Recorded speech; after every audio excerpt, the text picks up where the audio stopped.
আউযু বিল্লাহি মিনাশ শাইতানির রাজিম বিসমিল্লাহির রহমানির রহিম কুল ইয়া আইয়ুহাল কাফিরুন বলো হে সত্য অস্বীকারীরা, হে কাফেররা।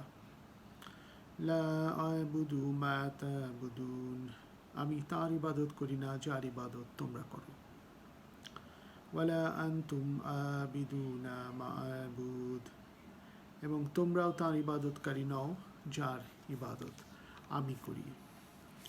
ওয়ালা আনা আবিদুম মা আবাদতুম, এবং আমি ইবাদতকারী নই, ইবাদত করতে প্রস্তুত নই তার যার ইবাদত তোমরা করে আসছো।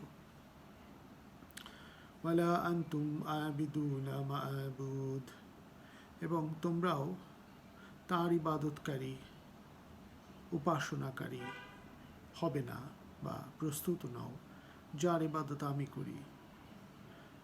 লাকুম দীনুকুম ওয়ালিয়া দিন, তোমাদের দিন তোমাদের আর আমার দিন আমার। প্রত্যেকের দিন প্রত্যেকের জন্য, প্রত্যেকের ধর্ম নিজ নিজ মানুষের জন্য, তার নিজের জন্য। এই লাকুম দীনুকুম ওয়ালিয়া দিন কথাটা আমরা একটু পরে বিশ্লেষণ করব। সূরা কাফিরুন, দ্য ডিসবিলিভার্স, সত্য অস্বীকারী, অবিশ্বাসীগণ। এই ব্যাপারটা ক্লিয়ার করা হচ্ছে যে একটা সময় নবীজিকে তারা কাফেররা, যারা অবিশ্বাসী, মুশরিকরা, যারা বিশ্বাস করে না, তারা অফার দিলেন যে একটা বছর আমরা আপনার ধর্ম পালন করব, এক বছর আপনি আমার ধর্ম পালন করবেন। যখন দেখছে যে তার দাওয়াত সব জায়গায় ছড়িয়ে যাচ্ছে, তখন তারা এই ব্যাপারটা আনলো। এই ব্যাপারটি নিয়ে আমরা একটু আলোচনা করি। আরববাসীরা আসলে খোদাদ্রোহী বা আল্লাহদ্রোহী ছিল না, তাদের বিলিফ সিস্টেম বা বিশ্বাস ব্যবস্থায় সমস্যা ছিল। আল্লাহর প্রকৃত পরিচয় আর তার সঠিক গুণাবলী সম্পর্কে তারা অবগত ছিল না, জানতো না। আল্লাহর এই যে সামাদ এবং আহাদ, এক এবং একক এবং অমুখাপেক্ষী না হওয়া, স্বয়ং সম্পূর্ণ হওয়া সম্পর্কে তারা ওয়াকিবহাল ছিল না। এই ভিত্তিতেই তারা শিরক ও পৌত্তলিকতায় লিপ্ত হয়ে গিয়েছিল। নিজের শক্তিতে বিশ্বাস করে সর্বশক্তিমানের শক্তির উপর সর্বতোভাবে সমর্পণ করার যে ফিলোসফি, যে দর্শন, এটি কিন্তু পৃথিবীর ইতিহাসে যত দার্শনিক মতবাদী দেখলাম, সবাই কিছু একটা খুঁজে বেড়ায় যেখানে মানুষের নিজস্ব শক্তিকে ব্যবহার করার একটা অনুপ্রেরণা দেওয়া যায়। এবং পবিত্র কোরআন তাই বলছে। সূরা রাদের 11 নম্বর আয়াত আমরা যে দেখি যে মানুষ এবং যে জাতি নিজেকে সাহায্য না করে তাকে আল্লাহ সাহায্য করে না। এই ফিলোসফিক্যাল ব্যাপারগুলো দারুণভাবে আসে। নবীজির দায়িত্ব সুস্পষ্ট প্রচার করা। আমরা একটু দেখব এই কাফিরুনকে পুরোপুরি বুঝবার জন্য। তাই তারা ভুল পথে ওই যে শিরক বা মধ্যপন্থী বা মধ্যবর্তী কারো উপর বা কোনো শক্তি বা কোনো নিজস্ব বানানো কোনো আদল বা কোনো ফরমেশনের উপর বা সূর্য, চন্দ্র, তারা, অন্য কোনো কিছুর উপরে নির্ভর করে যে পৌত্তলিকতায় লিপ্ত হয়ে যেত, এই ব্যাপারটা তাদের ভুল ছিল।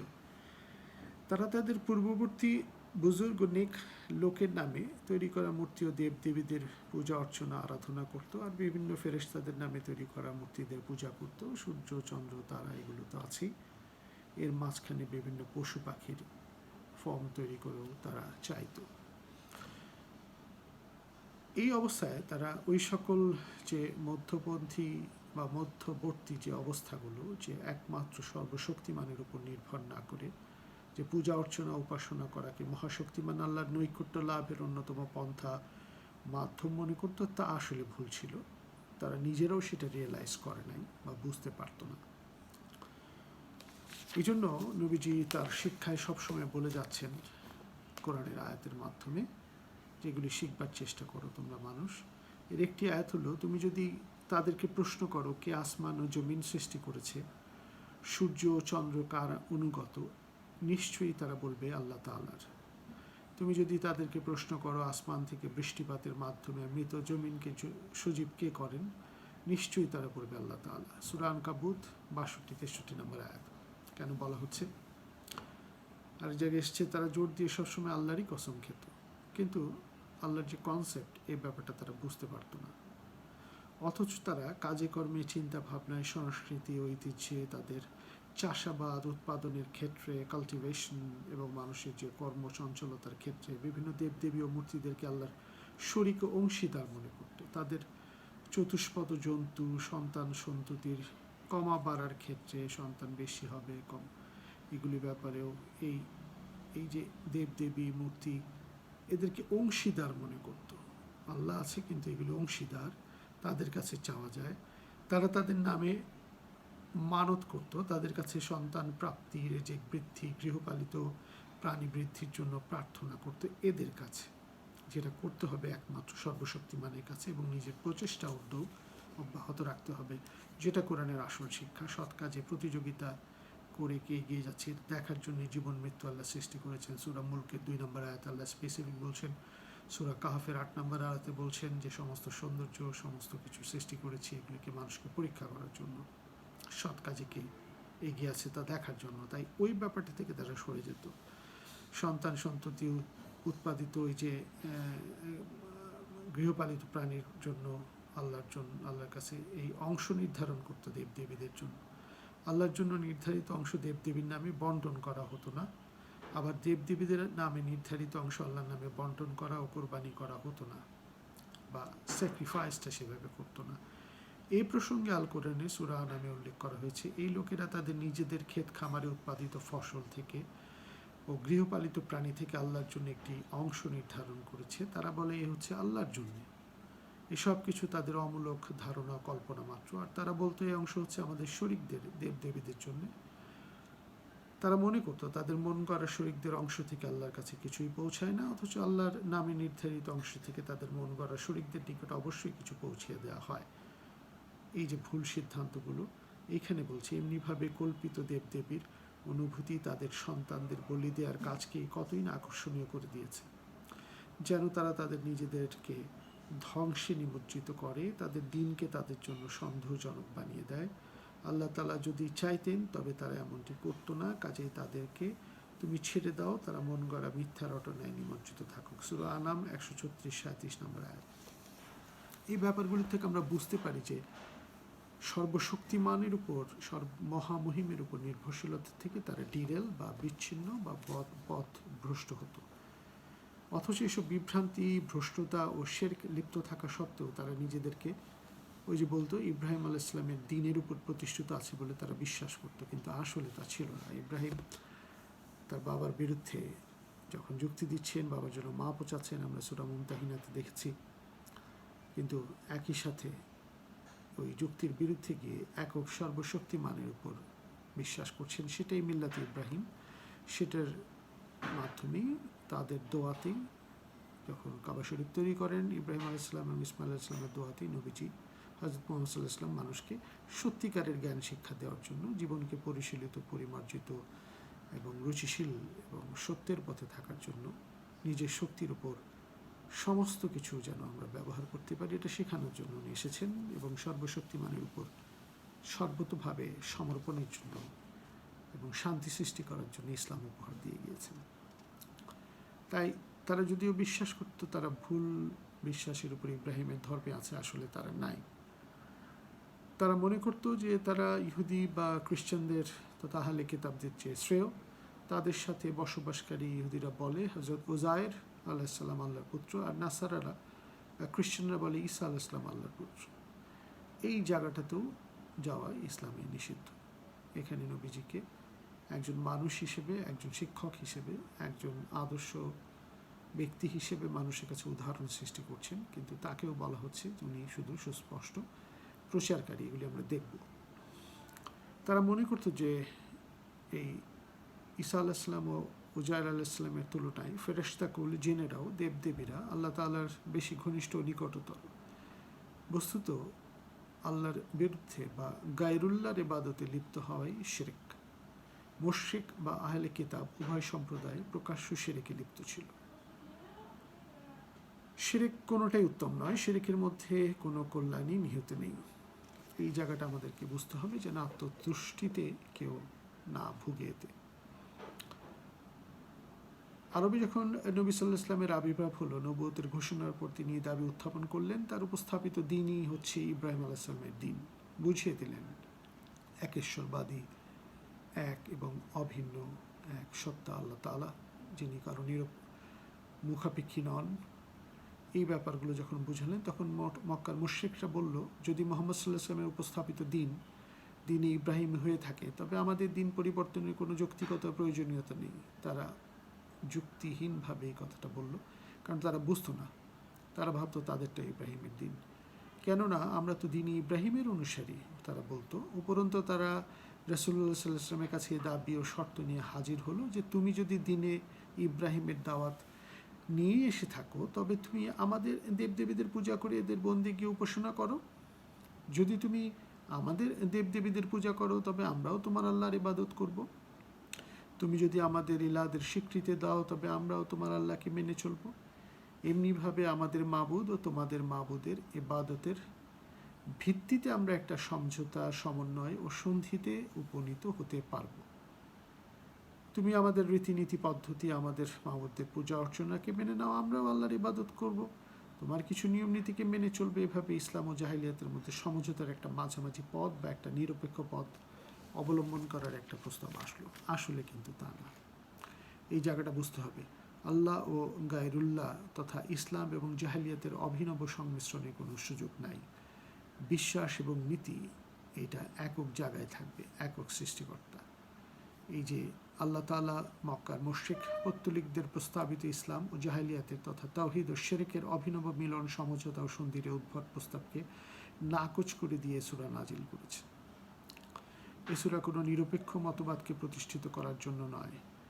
ইসলাম সত্যিকারের সর্বতোভাবে সৃষ্টিকর্তার উপর সমর্পণ এবং শান্তি প্রতিষ্ঠার সাথে জাহেলিয়াত বা অন্ধকার, তাওহীদ ও শিরকের মধ্যে মিশ্রণের ভিত্তিতে সমঝোতা ও সন্ধির সমর্থনে নাজিল করা হয়নি। এটা পুরোপুরি একটা প্রিন্সিপাল দেওয়া হচ্ছে। তাওহীদ, শিরক, ইসলাম ও জাহিলিয়াতের মধ্যে আল্লাহ গায়রুল্লাহর ইবাদতের মিশ্রণকে চিরতরে নিষিদ্ধ করে। আল্লাহর সাথে গায়রুল্লাহর ইবাদত হবে না, আল্লাহ বিহীন কোনো কিছুর ইবাদত হবে না। এই যে বাতিলের বিরুদ্ধে হকের সমঝোতার উদ্যোগকে নিষিদ্ধ ঘোষণা করে আল্লাহ তাআলা সূরা কাফিরুন নাজিল করেছেন। এই ব্যাপারটা আমরা পুরোপুরি নিজেদের মধ্যে নেওয়ার চেষ্টা করব। এখানে আল্লাহর নির্দেশের ব্যাপারে মুহাম্মদ সাল্লাল্লাহু আলাইহি ওয়াসাল্লামের নিজস্ব মতামত, অভিপ্রায় ব্যক্ত করার কোনো অধিকার নেই। উনি খুবই সফট একটা মানুষ ছিলেন, নরম মানুষ ছিলেন। এখানে আল্লাহ বলছেন তুমি বলো, কুল জানিয়ে দাও যে এখন আর কোনো উপায় নেই, তোমাদের ধর্ম তোমাদের, লাকুম দীনুকুম ওয়ালিয়া দিন, আমাদের ধর্ম আমাদের। এটা প্রিন্সিপাল, তোমরা ওটা ফলো করবো, আমরা কখনো না। কিন্তু আসলে ইসলামকে পরিপূর্ণ করে দেওয়া হয়েছে, এটা পরবর্তী আয়াতগুলোর মাধ্যমে আমরা এটা দেখব। তাই আমরা দেখেছি যে আরবি ভাষায় একই বাক্য একাধিকবার উল্লেখের মাধ্যমে এর প্রতি অধিক গুরুত্ব আরোপ করা হয়। এখানেও একটা বাক্য দুইবার আসছে, যে আমরা যখন দেখি যে বলা হচ্ছে যে আমি তোমাদের ইবাদত করি না যার ইবাদত তোমরা করো, আর তোমরাও তার ইবাদতকারী নও যার ইবাদত আমি করি। তোমরা যার ইবাদত করছো আমি তার ইবাদত করতে প্রস্তুত নই, আর তোমরাও তার ইবাদত করতে প্রস্তুত নাও যার ইবাদত আমি করি। সত্য অস্বীকারীদেরকে বলা হচ্ছে, এবং শেষে বলা হচ্ছে তোমাদের ধর্ম তোমাদের জন্য আর আমার ধর্ম আমার জন্য। এই যে দুইবার করে আমরা সূরা ইনশিরাতেও দেখেছি যে কষ্টের পরেই আসে স্বস্তি, নিঃসন্দেহে কষ্টের পরেই আসে স্বস্তি। এটা আরবি কালচারের বা ভাষায় এই একাধিকবার উল্লেখের মাধ্যমে অধিক গুরুত্ব আরোপ করা হয়। এই অধিক যে গুরুত্ব দেওয়া হয়, গুরুত্ব আরোপ করা হয়, এই ব্যাপারটা আমাদেরকে দারুণভাবে বুঝতে হবে। এটা বদ্ধমূল করতে হবে আমাদের মাঝখানে। দ্বিধা, দ্বন্দ্ব ও সন্দেহের বিন্দুমাত্র আর অবকাশ থাকে না তখন। এই জায়গাগুলি বুঝে আমরা তৌহিদের ব্যাপারটা একটু আলোচনা করি। জীবনপথের নির্ভুল সন্ধান ও সঠিক দিশা প্রাপ্তির জন্য অপরিহার্য, অত্যাবশ্যকীয় ছিল তৌহিদ, এবং এটা জানা। তৌহিদ হচ্ছে শিরক মুক্ত একত্ববাদের পথ, জীবনধারা আল্লাহমুখী হওয়ার পথ। এই বিশ্বাস এমন এক চিন্তা, চেতনা, প্রত্যয় ও জীবন পদ্ধতি যা মানুষকে একমাত্র আল্লাহর সাথে সম্পৃক্ত করে তোলে, একমাত্র সর্বশক্তিমানের সাথে সম্পৃক্ততা। মানুষ কিন্তু নিজের এফোর্ট এবং সমস্ত সৎ প্রচেষ্টা চালিয়ে যাবে জীবনে। বিকজ আমরা সূরা জুমার 10 নম্বর আয়াতে দেখেছি বিভিন্ন জায়গায় আছে যে অনুগ্রহ সন্ধানের জন্য তোমরা বেরিয়ে যাও। মানুষের চিন্তা, বিশ্বাস, জীবনাদর্শ, মানদণ্ড, তারপর মূল্যবোধ, অনুভূতি, চেতনা, শিষ্টাচার, আচরণ, নৈতিকতা এবং চরিত্র সকল পর্যায়ে তৌহিদের প্রভাবে ও বিশ্বাসের বুনিয়াদে নিয়ন্ত্রিত ও পরিচালিত হয়। এইটি ইসলামের কনসেপ্ট। ইব্রাহিম আলাইহিস সালামের কনসেপ্ট এটাই ছিল। এই বিশ্বাস এবং তৌহিদ এমন এক কেন্দ্রবিন্দু যাকে কেন্দ্র করে সমগ্র জীবন অতিবাহিত হয়। তৌহিদ বিশ্বাস এক নিরপেক্ষ নিয়ন্ত্রণ কক্ষ থেকে এটা পরিচালিত হয়, যা গোটা জীবনকেই নিয়ন্ত্রিত করে সমস্ত মানুষের জন্য। এই তৌহিদ বিশ্বাসের প্রতি প্রত্যয়শীল প্রতিটি মানুষকে আল্লাহ প্রাপ্তি, আল্লাহর সাথে মিলনে তৃপ্তি ও স্বস্তি প্রদান করে। লা শারিকা আল্লাহ, একক অদ্বিতীয়। তাই তৌহিদে বিশ্বাসী মানুষ এক আল্লাহর পথকে জীবন পদ্ধতি হিসেবে বেছে নেয় এবং সে তৌহিদ ভিত্তিক জীবন আদর্শের প্রতি দৃঢ়ভাবে প্রতিষ্ঠিত থাকে। তার বিশ্বাস ও চেতনায়, কর্মপ্রেরণায়, ক্রিয়াকাণ্ডে, তার ভেতর ও বাহিরে সব কিছুই তৌহিদের আলোকে ও তৌহিদের প্রভাবেই পরিচালিত হয়। প্রকাশ্য গোপন সকল পর্যায়ে তৌহিদের প্রভাব জ্যোতি দ্বারা জীবন উদ্ভাসিত হয়। এই যে একক সর্বশক্তিমানের উপর বিশ্বাস, ইসলামকে জীবনের পদ্ধতি আর কর্মনীতি হিসেবে এইভাবেই গ্রহণ করতে হবে।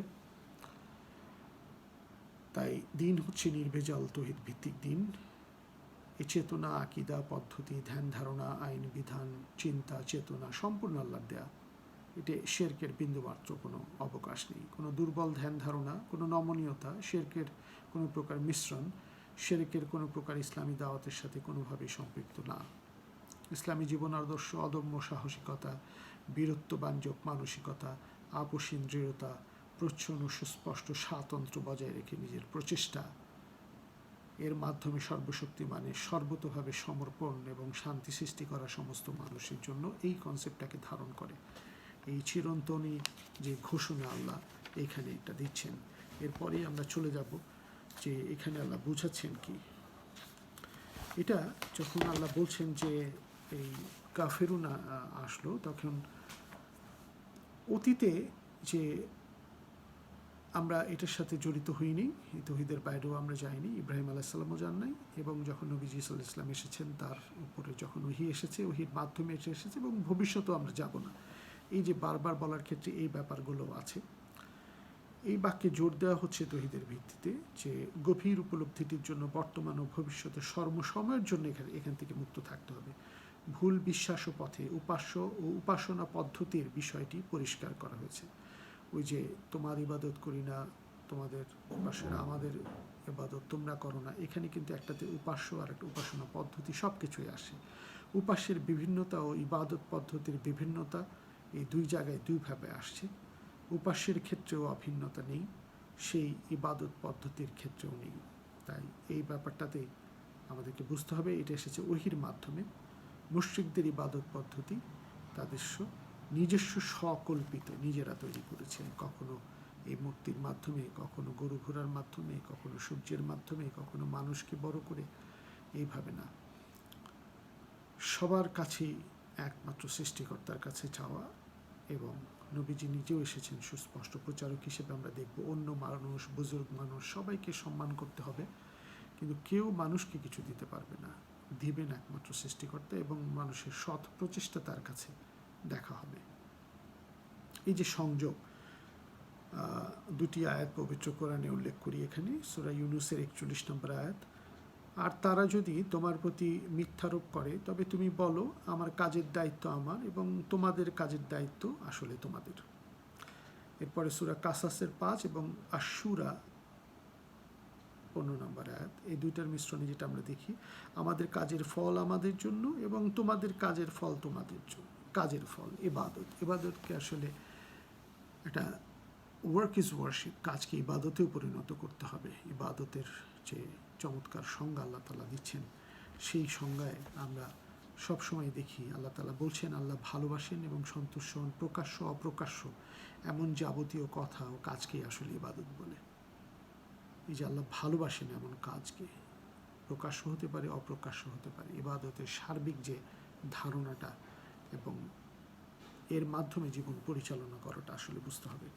আমরা দেখি এরপরে সূরা বাকারার 256 নম্বর একটা আয়াত আছে, লা ইকরাহা ফিদ্দিন, ধর্মে কোনো জবরদস্তি নেই। আসলে এই যে লাকুম দীনুকুম ওয়ালিয়া দিন, তোমার ধর্ম তোমার জন্য, আমার ধর্ম আমার জন্য, এবং ধর্মে কোনো জবরদস্তি নেই, কথাটা বলে থেমে যাওয়া যাবে না। এরপরেই সেই যে প্রিন্সিপাল, এটা একটা প্রিন্সিপালের একটা ধারাবাহিকতার একটা অংশ। এরপরে যে সত্য ইব্রাহিমের যে ধর্মটাকে, যে ধর্মবিশ্বাস এবং এর সাথে আমাদের ইসলামকে যে একত্রিত করা হচ্ছে, এই ব্যাপারটা আমাদেরকে জানতে হবে। তাই আমরা 256 লা ইকরাহা ফিদ্দিন, লা ইকরাহা ফিদ্দিনের যে ধর্মে জবরদস্তি নেই, এর পরের মানে কন্টিনিউশনটা হলো স্পষ্ট হয়েছে সত্য অসত্য থেকে, ভ্রান্ত পথ থেকে আলোর পথ এখন স্পষ্ট। তাই অপশক্তির আকর্ষণকে প্রত্যাখ্যান করে, শয়তানি চক্রান্ত অস্বীকার করে যে আল্লাহর প্রতি বিশ্বাস স্থাপন করে, সে এক চিরস্থায়ী নিশ্চিত আশ্রয় লাভ করে। এই জায়গাটা কিন্তু কানেক্ট করতে হবে, নাহলে বোঝা যাবে না। এরপরে সূরা ইমরানের 19 নম্বর এবং 85 নম্বর আয়াতটা আমরা দেখি, যেটা খুব গুরুত্বপূর্ণ আমাদের জন্য জানা, যে আসলে এগুলিকে যে পরিপূর্ণ করে দেওয়া হচ্ছে। আমরা ইমরানের 19 নম্বর আয়াতে দেখছি, নিঃসন্দেহে আল্লাহর নিকট একমাত্র গ্রহণযোগ্য দিন হচ্ছে ইসলাম, সম্পূর্ণরূপে সৃষ্টিকর্তার উপরে সমর্পণ এবং শান্তি সৃষ্টি করা, গায়েবে বিশ্বাস করে।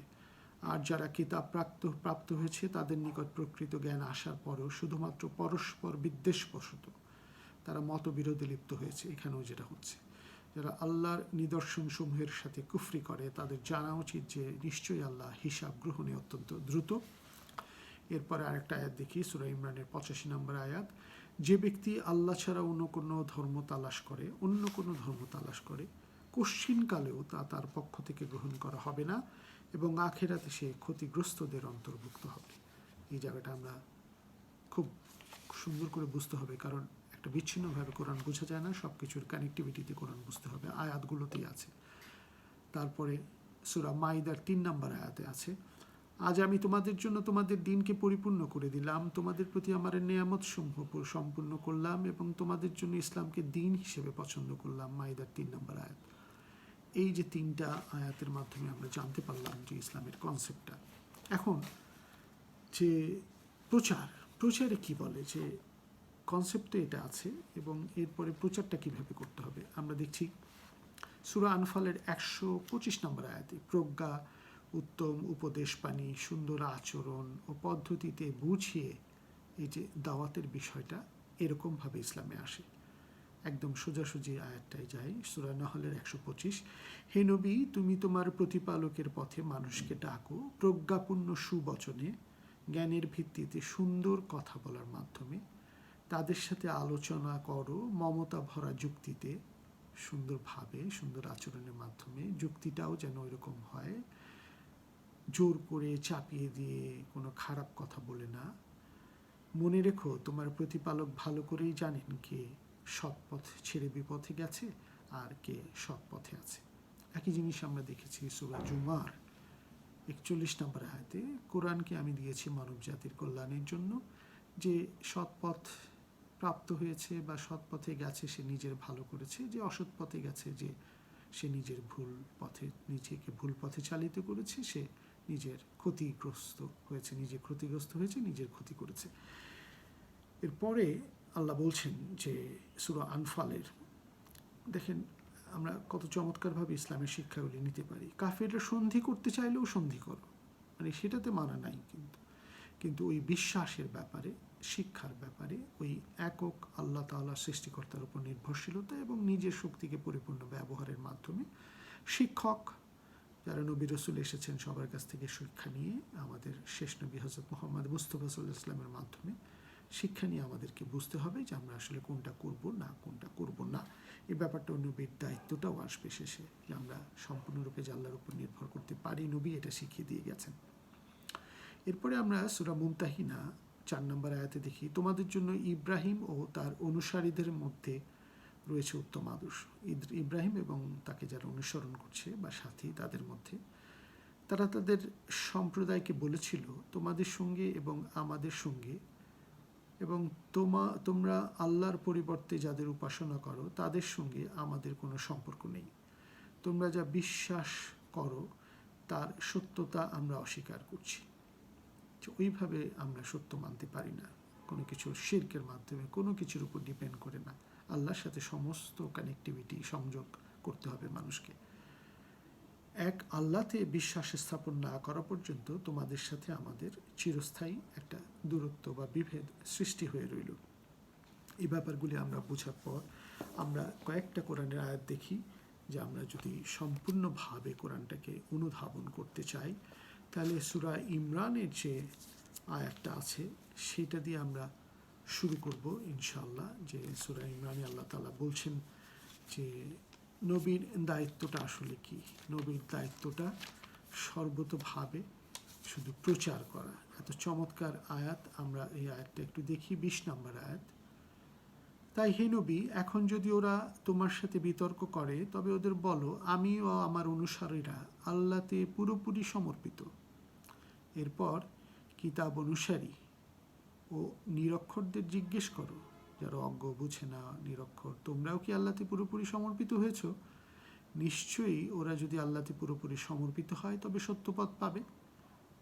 কত ইজি, ফ্রি উইল দিয়ে দিয়েছেন, কিন্তু শিক্ষাটা নরমভাবে, সুন্দর করে, ভদ্রভাবে উপস্থাপন করছেন। আর যদি ওরা মুখ ফিরিয়ে নেয় তবে ওদের কাছে সত্যের বাণী পৌঁছানো ছাড়া তোমার আর কোনো দায়িত্ব নেই। খুব মাইনরলি শুনি আমরা, যদি ওরা মুখ ফিরিয়ে নেয়, যারা শুনবে না, তবে ওদের কাছে সত্যের বাণী পৌঁছানো ছাড়া আর তোমার কোনো দায়িত্ব নেই। নিঃসন্দেহে আল্লাহ সবারই সব কিছু দেখছেন। নবীর দায়িত্ব সুস্পষ্টভাবে প্রচার করা। এতে উনি কষ্টও পেতেন। এই কষ্টগুলি দূর করার জন্য আবার সূরা কাহাফ 18 নম্বর সূরার 6 নম্বর আয়াতে আল্লাহ বলছেন, হে নবী, ওরা যদি আল্লাহর বাণীতে বিশ্বাস করতে ইচ্ছুক না হয় তবে কি নিয়ে তুমি দুঃখ করতে করতে আত্মবিনাশী হবে? নবী খুব কষ্ট পেতেন যে সত্যটাকে বুঝতে পারছে না। তা আল্লাহ কি চমৎকারভাবে এখানে বলেই আল্লাহ বলছেন 7 এবং 8 নম্বর আয়াতে সূরা কাহাফের, হে মানুষ, কর্ম আচরণে কি উত্তম যা পরীক্ষার জন্য, তা পরীক্ষার জন্য আমি জমিনের উপর বিরাজমান সকল সৌন্দর্য আকর্ষণকে সৃষ্টি করেছি। শেষ পর্যন্ত সব কিছু আমি বিরান কঙ্কর ভূমিতে রূপান্তরিত করব। এর সাথে সূরা মুলকের সে 2 নম্বর আয়াত, সৎ কাজে কে প্রতিযোগিতা করছে তা দেখার জন্যই আমি এই পৃথিবীর সমস্ত মানুষকে জীবন ও মৃত্যু সৃষ্টি করেছি। এই জায়গাগুলি আমাদেরকে যদি বুঝতে পারি তাহলে অদ্ভুতভাবে এই যে কল্যাণের পথে আমাদেরকে বলা হয়েছে যে তোমরা এমন এক উম্মত যাদেরকে সৃষ্টি করা হয়েছে মানব জাতির কল্যাণের জন্য, সূরা ইমরানের 110 নম্বর আয়াতে। এই জায়গাটা যদি আমরা বুঝার পরে আমরা বলি যে নবী সুস্পষ্ট প্রচারক, উনি কষ্ট পাচ্ছিলেন, আল্লাহ ওনাকে অনেক সাপোর্ট দিলেন, আল্লাহ ওনাকে বললেন যে কষ্ট পাওয়ার কিছু নাই, এরা কেউ শুনবে না, তুমি সুস্পষ্ট প্রচার করে দাও, হেদায়েতের দায়িত্ব আমার।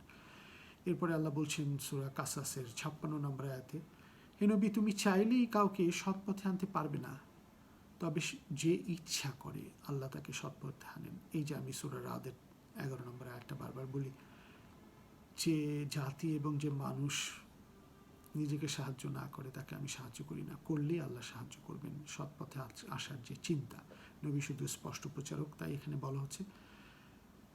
আর তিনি ভালো করেই জানেন কারা সৎপথ অনুসরণ করতে চায়, বিচারটা ওইভাবেই হবে। এরপরে আমরা চলে যাই সূরা আনকাবুতের একটা আয়াতে, 46 নম্বর আয়াতে, তোমরা কিতাবীদের সাথে, এই যে যারা মানছে না, তাদের সাথে বিতর্কে লিপ্ত হয়েও না। আমরা আগেও বলেছি, তাদের সাথে সুন্দর ও অমায়িক আলোচনা করো, তবে কেউ বাড়াবাড়ি করলে তাদের পরিষ্কারভাবে বলো, আমাদের উপরও তোমাদের উপর যা নাজিল হয়েছে তা আমরা বিশ্বাস করি। তোমাদের উপাস্য আমাদের উপাস্য একই, আর আমরা তার কাছেই সমর্পিত। উপাস্য একমাত্র সৃষ্টিকর্তা কিন্তু একই, তার কাছেই সমর্পিত। মাঝখানে কাউকে ডেকো না, দরকার নেই। এমন কারোর উপর নির্ভরও করো না, কেউ কিছু দিতেও পারবে না, শেখাতেও পারবে না। শিখবে শুধু ইব্রাহিমের আদর্শ, মুহাম্মদ সাল্লাল্লাহু আলাইহি ওয়াসাল্লাম যা শিখিয়ে গেছেন, অন্য নবী রাসূলরাও চেষ্টা করেছেন সব শিখিয়ে যেতে। সত্য পথ 2,24,000 বা 1,24,000 মতান্তরে অনেকে এখানে আসবেন। তাই সবাইকে রেসপেক্ট করো, সম্মান করো। এই যে সূরা বাকারার 136-এ আছে, সমস্ত নবী রাসূলদের 285-তে আছে আয়াতে। আবার 4 নম্বর আয়াত আছে, সমস্ত ধর্মগ্রন্থ অতীতে যা এসেছে তাদেরকে সম্মান করো, সেগুলোকে সম্মান করো, সেগুলো আল্লাহর দেওয়া। এই যে এত চমৎকার ইসলাম, এই ইসলামটা যদি ভিতর থেকে মানুষ বুঝতে পারে তাহলে কিন্তু মানুষ কখনোই ভুল পথে যাবে না, সত্যটাকে গ্রহণ করতে পারবে। এরপর আমরা সূরা হুজুরাতের 17 নম্বর আয়াতে যাই।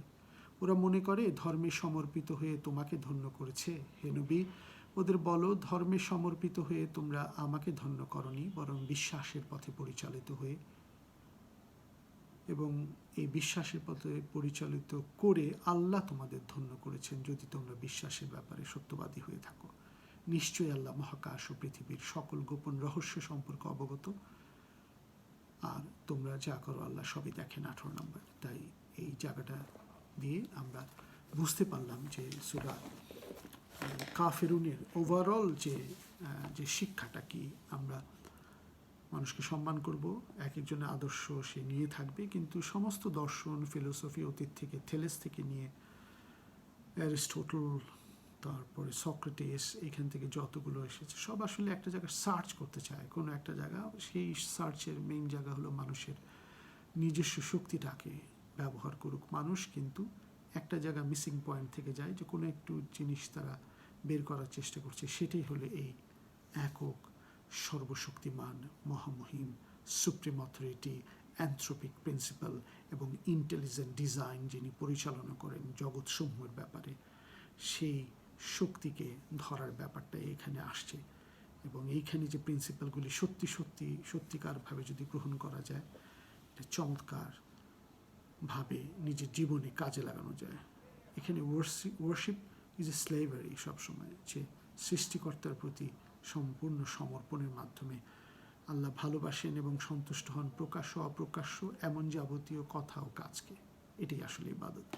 এইভাবে যদি আমরা মেনে নিই সৃষ্টিকর্তাকে, তো আমরা এই সূরাতেও দেখেছি যে এরা ওয়ার্শিপ করে, কিন্তু তারা এতিমকে তাড়িয়ে দেয়, খেয়াল রাখে না, গরিব মানুষকে খাবার দেয় না, ছোটোখাটো সাহায্য করে না, কন্যা শিশুকে হত্যা করত, তারপরে স্লেভকে বা কৃতদাস বা দাসকে মুক্ত করতো না, এবং সুবিচার বা জাস্টিসও করতো না।